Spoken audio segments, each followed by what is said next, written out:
trigger daripada outsourcing ini ada di satu perusahaan, yaitu adalah karena kebutuhan.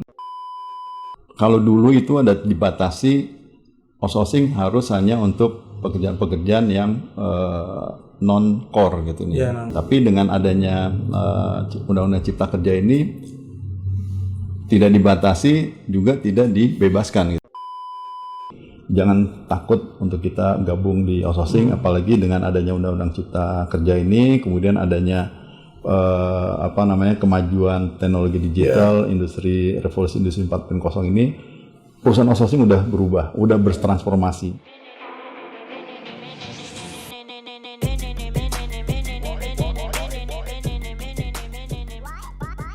Halo sahabat Tridakara, ketemu lagi sama saya Dika. Kali ini kedatangan tamu yang tak kalah spesial dengan tamu-tamu lainnya. Ini ada Pak Wisnu Wibowo. Pak Wisnu Wibowo ini sebagai Ketua Dewan Pengawas Abadi. Widih, keren banget namanya Abadi. Nanti siapa beliau? Kita bakalan ngobrol banyak sama Pak Wisnu ini. Nanti biar Pak Wisnu kenalin dulu. Terus itu Abadi, nah itu kita tanya. Silakan Pak Wisnu. Halo Pak Wisnu. Oke, baik Mas Dika, terima kasih. Jadi saya Wisnu Wibowo sebagai Ketua Dewan Pengawas Abadi. Abadi yaitu Asosiasi Ahli Daya Indonesia atau Asosiasi Outsourcing Indonesia yang sudah ada sejak tahun 2007. Ya. Jadi saya pernah menjabat sebagai Ketua Umum, juga Sekjen, dan sekarang ini masih dipercaya untuk menjabat sebagai Ketua Umum, Ketua Dewan Pengawas. Mantap. Gitu. Berarti dari penjelasan beliau kita udah tahu nih di bidang apa yang akan kita obrolin, yaitu outsourcing ya. Kebetulan memang Tridakara itu bergerak di bidang outsourcing, Pak. Yang core bisnisnya di outsourcing. Nah, kebetulan ada Pak Wisnu nih. Sekalian kita ngobrol-ngobrol tentang dunia outsourcing di Indonesia, Pak. Baik. Jadi memang masih banyak stigma-stigma atau pemikiran dari masyarakat itu tentang outsourcing. Dan sebenarnya tuh nanti kita ulik lebih dalam, Pak. Dunia outsourcing itu seperti apa dan kayak apa di dalamnya gitu. Sebenarnya kalau outsourcing itu apa sih, Pak? Jadi outsourcing itu adalah penyerahan sebagian pekerjaan kepada pihak lain gitu. Jadi itu ada di Undang-Undang 13 tahun 2003 ya, di mana sebelumnya nggak ada aturan tentang outsourcing gitu. Jadi di undang-undang itu diatur bagaimana penyerahannya, bagaimana pendirian perusahaan outsourcingnya gitu. Juga ada beberapa aturan lain gitu. Nah, tentang outsourcing sendiri mungkin sederhananya atau simpelnya bisa saya jelaskan. Kalau kita garuk itu kan kita garuk gini ya. Tapi kalau digarukin sama orang gitu, apalagi yang ahli atau yang tahu, nah itu bentuk daripada penyerahan sebagian pekerjaan kepada pihak lain. Nah itu gambaran simpel tentang outsourcing lah gitu. Jadi lebih enak ya Pak. Kalau digarukin emang lebih enak ya. Gitu.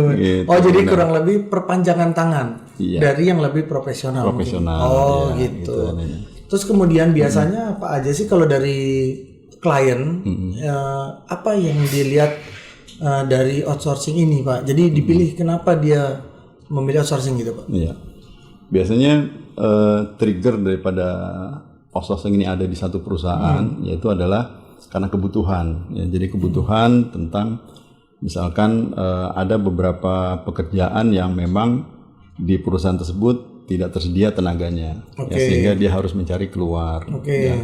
Kemudian atau ada beberapa pekerjaan yang kalau dikerjakan itu berbiaya mahal, ya, karena harus menyediakan alat, harus menyediakan tenaga, dan harus menyediakan yang lain-lain gitu. Tapi kalau sudah ada orang yang memang spesial untuk mengerjakan itu, nah lebih baik kita kerjakan, lebih baik kita serahkan kepada pihak lain gitu. Contohnya kalau untuk security atau untuk cleaning service gitu ya, dibandingkan kita harus menyediakan mesin pembersih, terus mesin penyemprot, terus juga harus ada orang yang kita gaji apa segala macam, orang itu harus ahli gitu ya. Kita perlu pelatihan, penyeleksian. Lebih baik kita serahin aja udah. Ini saya taunya per meter sekian, gitu. Atau saya maunya halaman ini atau ruangan ini bersih setiap saat. Iya benar. Itu aja tugas. Tahu beres. Iya, tahu beres. enaknya, Pak. Benar. Kalau ada istri outsourcing enaknya, semuanya begini pilih. Nggak cocok ganti. Saya nggak ada, Pak. Pak, nah ini kan banyak perusahaan-perusahaan outsourcing ya, Pak ya. Iya. Apa sih nilai plus yang biasanya klien inginkan dari suatu perusahaan outsourcing itu? Kan banyak nih persaingan juga. Apa Benar. Ya, jadi salah satu yang diinginkan oleh klien itu dalam memilih, ya, tentunya perusahaan itu harus preferensinya baik. Ya, jadi kita waktu pengen mengadakan pekerjaan outsourcing kepada pihak lain, kita harus cari itu, ya, perusahaan-perusahaan yang punya reputasi bagus yang mana, punya testimoni yang bagus yang mana, terus disesuaikan dengan jenis pekerjaannya. Ya, karena banyak sekali pekerjaan-pekerjaan outsourcing yang bisa kita limpahkan, ya, dari mulai misalkan administrasi penggajian, ya, sampai kepada hal-hal yang membutuhkan kualifikasi yang tinggi, ya, contohnya di IT atau di proses-proses kimia atau di proses-proses pabrik gitu nih. Jadi ya. kita bisa lihat mana yang perusahaan punya reputasi bagus, punya pengalaman bagus, terus juga bisa kita cari referensinya dari pekerja-pekerja yang pernah bekerja di sana. Gitu. Gitu. Biasanya bidang apa aja nih Pak yang banyak dibutuhkan dari outsourcing? Biasanya misalnya kalau kita banyak tahu mungkin dari cleaning service, office boy, ya. Security udah pasti paling banyak. Apa aja sih yang lain Pak yang mungkin teman-teman di luar sana pengen tahu, oh ternyata ini juga ada di outsourcing gitu. Apa aja Pak? Jadi outsourcing ini ada berapa periode gitu ya. Sebelum 2003, setelah 2003, terus ada beberapa aturan-aturan yang cukup mempengaruhi kepada kegiatan outsourcing. Kemudian juga dengan adanya revolusi industri 4.0, ya, ini digitalisasi yang menyebabkan juga tata kelola perusahaan, ya, tata kehidupan itu berubah. Nah, ini juga merubah kondisi dunia outsourcing juga gitu ininya. Gitu. Menjadi lebih apa Pak? Ya, menjadi lebih luas dan lebih banyak lagi gitu. Dan juga dengan adanya Undang-Undang Cipta kemarin, Cipta Kerja, itu juga memperluas bidang kegiatan yang bisa dilakukan dengan outsourcing gitu ininya. Nah, ngomongin undang-undang nih Pak kemarin. Ini sebenarnya lebih menguntungkan siapa? Karena gini, banyak orang awam ya gini. Iya. Oh, karena saya lihat tuh yang di luar tuh, oh iya nih nguntungin perusahaan. Sementara perusahaan enggak juga gini gitu. Sebenarnya gimana sih Pak untuk yang Cipta Karya kemarin Pak? Ya, plus minus ya ini ya. Tapi intinya adalah itu digunakan untuk agar pekerja kita, pengusaha kita juga bisa bersaing dengan luar negeri gitu ini. Itu adalah tujuannya, di mana juga ingin adanya penciptaan pekerjaan-pekerjaan yang bisa untuk menampung yang pengangguran atau orang-orang yang ter-PHK gitu. Jadi itu memang harus dilakukan. Tadi plus minusnya ada yang hak-hak pekerja yang tadinya ada di sini ternyata hilang. Gitu. Terus juga pengusaha yang tadinya merasa enak di sini akhirnya juga di sini merasa tertekan atau ini. Tapi secara global untuk outsourcingnya sendiri, untuk ahli daya ini sendiri, kalau dulu itu ada dibatasi outsourcing harus hanya untuk pekerjaan-pekerjaan yang non-core gitu nih. Jadi non-core, jadi pekerjaan-pekerjaan pendukung gitu ya. Nah, tapi dengan adanya Undang-Undang Cipta Kerja ini tidak dibatasi juga tidak dibebaskan gitu. Ya, artinya dibiarkan secara bisnis ya dilakukanlah sesuai dengan batasan-batasan yang ada gitu nih. Nah, kalau tahun 2012 ya di Permen 19 tahun 2012 itu membatasi malah lebih sempit lagi, hanya 5 bidang yang boleh dilakukan outsourcing gitu ininya. Jadi ada cleaning service, keamanan, kemudian driver, pengadaan catering dan usaha-usaha pendukung di pertambangan atau migas gitu. Sekarang lebih banyak Pak. Sekarang ini tidak dibatasi gitu nih. Jadi bebas ya, yang perlu aja gitu. Misalnya dia perlu tenaga, bahkan sampai tenaga ahli ya Pak. Ya, sesuai dengan kebutuhan bisnis gitu ininya gitu. Sebenarnya dengan UU itu ada kelebihannya sendiri sebenarnya bagi pekerja ya Pak. Jadi kesempatannya makin luas sebenarnya. Sebenarnya makin luas karena tadi penciptaan kerja juga, lapangan kerja. Perusahaan juga lebih itu ya, lebih maksudnya dia lebih mudah gitu ya dalam merekrut gitu ya. Kemudian juga tadi kalau secara outsourcing itu kan dibebaskan ya. Tapi untuk pengamanan bagi pekerja ya, itu lebih diatur di situ gitu ya. Artinya contohnya untuk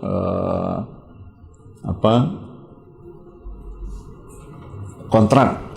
Kontrak itu harus melalui kontrak PKWT atau PKWTT. Jadi disesuaikan dengan ini. Kemudian juga masalah kesejahteraan ya. Pak. Kesejahteraan itu juga dipatokin. Jadi kalau dia bekerja harus dilindungi masalah kesejahteraannya dan untuk keberlanjutan pekerjaannya. Jadi kalau dia biasanya tuh putus gitu kan.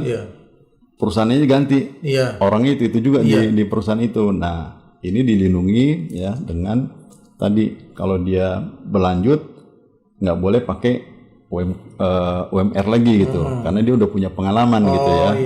Terus jadi ada transfer lah gitu untuk ininya gitu. Terus juga di akhir kontrak itu harus ada semacam uang pesangon atau uang pisah daripada selesainya pekerjaan. Gitu. Tadinya nggak ada Pak. Tadinya nggak diharuskan. Gitu. Sekarang resmi ada ya. Sebenarnya itu udah ada keputusan MK tahun 2000 nomor 27 tahun 2011 ya. Tapi mungkin karena permennya kurang greget gitu akhirnya. Halo sahabat Tridakara, sebelum lanjut nonton video ini jangan lupa ya like and share ke teman-teman kalian. Jangan lupa klik tombol subscribe-nya dan nyalakan loncengnya. Thank you. Banyak juga perusahaan-perusahaan outsourcing yang tidak melaksanakan itu gitu. Tapi dengan adanya kemarin undang-undang Cipta Kerja, mudah-mudahan itu bisa lebih terlaksana dan juga harus ada pengawasan terhadap pekerjaan-pekerjaan outsourcing ini gitu ininya. Gitu. Jadi sebenarnya pekerja juga diuntungkan dong dengan adanya undang-undang ini ya Pak? Ya, tadi yang saya bilang itu plus minus gitu ya. Setiap undang-undang itu kan tidak bisa mengakomodasi semuanya gitu. Tapi jadi ada diambil mungkin ini menguntungkan lebih ke perusahaan atau bisnis atau ini lebih menguntungkan kepada pekerja gitu. Gitu. Tapi secara ini ada diuntungkan tadi dengan pembatasan atau dengan jaminan kesejahteraan yang harus dilakukan gitu. Dan juga kalau dulu itu kan dia harus kontrak gitu dengan dengan perusahaan outsourcingnya. Nah karena sekarang segala bentuk tanggung jawab kepada tenaga kerja itu dilimpahkan kepada perusahaan outsourcing. Ya mau nggak mau perusahaan outsourcing harus memaintain atau memelihara pekerja-pekerjanya. Bahkan untuk beberapa perusahaan outsourcing yang menggunakan level tinggi gitu ya, ini itu ya dia PKWTT semua gitu nih. Karena kalau begitu kontrak selesai habis dia pergi gitu nih kan, susah lagi cari orang gitu nih. Nah ini terutama yang saya rasakan di outsourcing untuk IT lah gitu nih ya. Itu bahkan kita maintain pekerja-pekerja itu agar betah di perusahaan gitu nih. Gitu. Jadi jangan khawatir sebenarnya Pak ya, malah di maintain ini sama perusahaan outsourcing. Terus satu lagi Pak, ini kalau di luar sana nih saya ngeliat teman-teman mungkin atau orang-orang banyak gitu ya menilai suatu kegiatan outsourcing atau pekerjaan berdasarkan dari outsourcing perusahaan outsourcing biasanya dirugikan masih ada stigma seperti itu Pak. Jadi kayak misalnya wah ntar dipotong gitu ya atau wah ntar nggak ada kepastian kerja, ntar tinggal diputus begitu aja. Tapi yang paling banyak yang saya dengar memang itu adalah adanya potongan-potongan. Sebenarnya di dunia outsourcing sendiri itu bagaimana sih Pak gitu? Ya, kita tidak pungkiri memang masih ada yang seperti itu gitu ya. Jadi memotong hak-hak karyawan gitu. Ini terjadi karena persaingan, ya. Oke. Persaingan dari sisi harga, ya. Ke kliennya. Gitu. Makanya kita menganjurkan untuk teman-teman ini fokus kepada pelayanan dan fokus pada peningkatan mutu layanan tadi, ya, sehingga bukan perang di harga gitu, tapi perang di mutu gitu. Nah, kalau yang terjadi ini, ya, dahulu waktu saya tahun 2011-an gitu, 2010-2011 pernah mengadakan survei kecil gitu kepada di pabrik-pabrik. Memang banyak terjadi untuk pekerjaan-pekerjaan yang low level, ya, itu banyak sekali terjadi pemotongan, ya, bahkan mulai mau ngambil formulir untuk ini aja udah bayar gitu, kayak ikut ini si penmaru, Pak. gitu. Ini kasihan sekali. Jadi perusahaan-perusahaan itu udah dapat untung dari situ gitu. Nah, ini terjadi karena apa? Begitu keluar orang 10 atau 2 orang, ya, itu yang mau gantiin ratusan ribuan orang gitu ininya. Jadi antara demand dan supply-nya itu tidak seimbang gitu ininya. Nah, ini terjadi karena tadi di pekerjaan-pekerjaan yang low level gitu ya. Nah, seiring dengan perkembangan, ya, kemajuan juga perbaikan dari regulasi, akhirnya itu yang begitu lama-lama juga kekikis gitu ininya, ya. Dan aturan-aturan khususnya di Abadi itu juga tidak memperbolehkan kita untuk bersaing di sisi pricing gitu ininya. Jadi jangan perang harga. Kita menganjurkan untuk teman-teman lebih meningkatkan mutu layanan tadi gitu ininya. Gitu. Memang kebetulan pas banget tuh Pak di Tridakara memang visi misinya adalah outsourcing yang amanah gitu. Jadi memang insya Allah tidak ada pemotongan gitu Pak. Kemudian kalau di dunia outsourcing itu sebenarnya apa sih manfaat yang kita dapat dari pekerja ya? Pekerja teman-teman di sana kan pasti banyak nonton tentang nyari kerjaan. Manfaatnya ke join sama outsourcing ketimbang dia langsung melamar pekerjaan apa tuh? Ya. Nah, lowongan pekerjaan di pekerjaan-pekerjaan yang non outsourcing itu sangat terbatas. Dan untuk perusahaan untuk kegiatan-kegiatan outsourcing ini lebih juga banyak menerima dari fresh graduate atau junior gitu, karena dilatih dulu gitu ya. Jadi ada kesempatan untuk orang-orang atau pekerja atau teman-teman yang masih nganggur gitu bekerja di outsourcing itu akan mendapatkan pelatihan, sehingga dia punya kemampuan, punya kompetensi sesuai dengan apa yang nanti mau ditempatkan profesinya. Nah, kemudian begitu dia ditaruh, ya, ditempatkan di satu perusahaan klien gitu ya. Nah, kalau dia punya prestasi, dia bagus, ya, dia memenuhi kriteria-kriteria yang di sana, itu banyak sekali juga yang diambil oleh user gitu. Jadi itu salah satu seleksi, ya, yang dilakukan oleh perusahaan-perusahaan juga. Karena dia udah 2-3 tahun bekerja melalui outsourcing, kan, wah dia lihat ini loyal, terus pekerjaannya bagus, meningkat. Nah, ini diambil. Ada kemungkinan seperti itu, Pak? Banyak sekali. Bermasalah nggak dengan perusahaan outsourcing-nya? Enggak.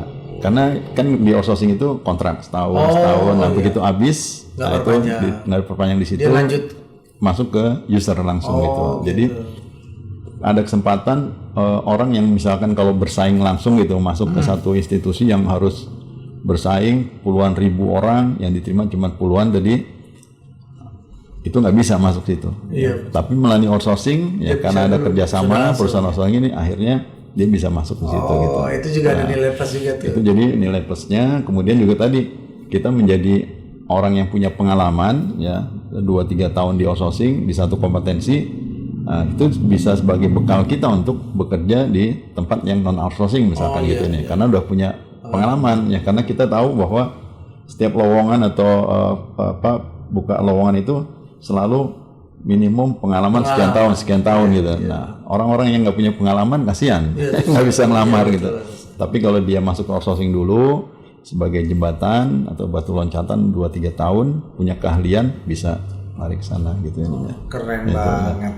Nah, selain ini Pak, apa sih yang yang baik perusahaan outsourcing itu yang seperti apa sih Pak? Menurut Bapak sebagai ini nih sebagai ketua dewan Abadi ini, yang baik itu yang seperti apa Pak? Terhadap kalau tadi kan sesi ke klien, terhadap ke ininya Pak, ke karyawan Pak. Oke. Jadi Abadi itu tahun 2017 mendeklarasikan outsourcing sehat. Jadi waktu itu kita munas di Bali, kemudian kita deklarasikan, ada juga teman-teman dari SP, ya dari regulasi atau dari pemerintah itu juga ikut menandatangani deklarasi tersebut. Nah, salah satunya adalah outsourcing sehat itu adalah kita comply dengan peraturan-peraturan. Ya, misalkan dari sisi upah, ya, kita mengikuti dengan upah minimum yang ada di setiap wilayah maupun sektor gitu ya. Misalkan kalau di Jakarta upahnya sekian, nah kita harus mengikuti itu. Ya, kemudian juga dari sisi regulasi lain tentang mengikut sertakan pegawai-pegawai ini untuk mengikuti program-program jaminan yang diharuskan oleh pemerintah atau oleh undang-undang gitu. Jaminan kerja, jaminan kesehatan gitu itu. BPJS, nah, kesehatan itu harus kita lakukan. Jadi itulah beberapa untuk pekerja yang tadi ya gitu. Jadi sebenarnya walaupun dia outsourcing dia sudah terjamin jam sostek dan BPJS-nya ya Pak. Iya, jadi sudah termasuk sudah jadi diurusin gitu. Iya, benar. Pak Tridakara ini kan juga ada salah satunya ada arah untuk tujuan juga kita ingin menyalurkan tenaga kerja disabilitas Pak, teman-teman disabilitas. Nah memang kita mengajak perusahaan-perusahaan yang kiranya mau mempekerjakan gitu penyandang disabilitas untuk bisa bareng sama kita Pak. Itu kira-kira tanggapannya untuk hal seperti ini bagaimana Pak?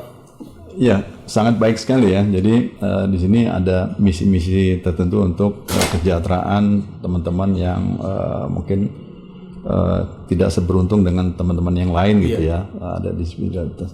Nah ini untuk beberapa pekerjaan ya mungkin memang bisa kita salurkan teman-teman yang dari sini gitu ya. Contohnya misalkan dari IT, desain gitu ya, yang tidak membutuhkan untuk fisik terlalu berat gitu ya atau pergerakan. Juga misalkan akunting ya, orang keuangan ya, atau administrasi yang ringan gitu itu masih bisa dikerjakan gitu. Atau juga buruh-buruh di operator tertentu gitu ininya yang tidak membutuhkan pergerakan yang terlalu cepat gitu ininya. Itu juga bisa di sana gitu ininya. Memang kayak kalau di kita itu banyak beberapa macam disabilitas Pak. Kebetulan ada yang tunarungu, ada yang tunanetra. Jadi memang mungkin bisa ditempatkan sesuai ya. Misalnya kalau kayak tunarungu mungkin sulit bicara di call center nggak mungkin, tapi di tempat lain karena secara fisik dia kan normal gitu Pak. Memang mungkin gitu ya Pak. Oke Pak, terakhir Pak. Apa harapan Bapak dan tips buat para calon pekerja nih Pak. Gimana? Apakah lebih baik outsourcing atau enggak? Kalau misalnya lebih baik outsourcing, apa yang harus teman-teman lakukan? Karena ini pasti penting nih. Pengen cari kerja, dilihat-lihat di video kita. Oh, kalau mau gabung outsourcing itu gini-gini gitu. Gimana? Yang pertama kesempatan untuk teman-teman yang belum bekerja ya ataupun ingin meningkatkan kompetensinya itu bisa melalui salah satunya adalah jalur outsourcing ya. Kita bekerja di perusahaan-perusahaan outsourcing karena di situ nanti akan ada pelatihan ya, akan ada penyaluran sesuai dengan kompetensi kita ya. Dan juga apabila kita itu juga untuk mendapatkan pengalaman kerja ya, jadi menambah referensi atau pengalaman kerja.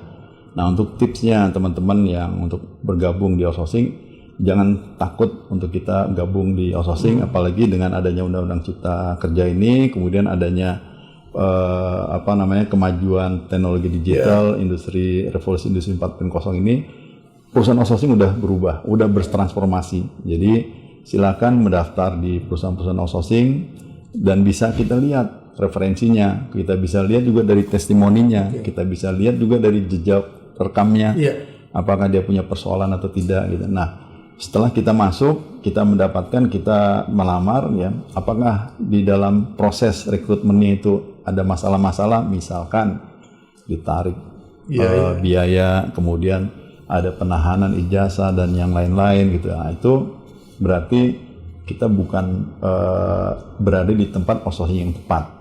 Jadi kita harus cari perusahaan-perusahaan yang lebih bisa menerima dan menyalurkan kita sesuai dengan aturan dan regulasi yang ada gitu nih. Karena biasanya tidak ada biaya dan penahanan ijazah Pak biasanya. Tidak ada. Jangan sampai salah. Jadi kalau ada datang lihat iklan belum apa-apa isi formulir suruh bayar 200.000 itu bohong. Mendingan cari Google, cari yang benar gitu ya Pak. Sekarang udah nggak ada lagi yang mau nyari duit malah keluar duit gitu. Jadi langsung aja cari yang benar. Ke Tridakara juga boleh Pak kesini karena ini salah kita. satu ya. Iya. Jadi teman-teman mudah-mudahan obrolan kita sama Pak Wisnu bermanfaat gitu ya Pak. Terima kasih udah mau datang. Mudah-mudahan bisa ngobrol-ngobrol lagi nanti lebih dalam tentang outsourcing Pak. Baik. Terima kasih sahabat Tridakara, sampai ketemu lagi. Dadah.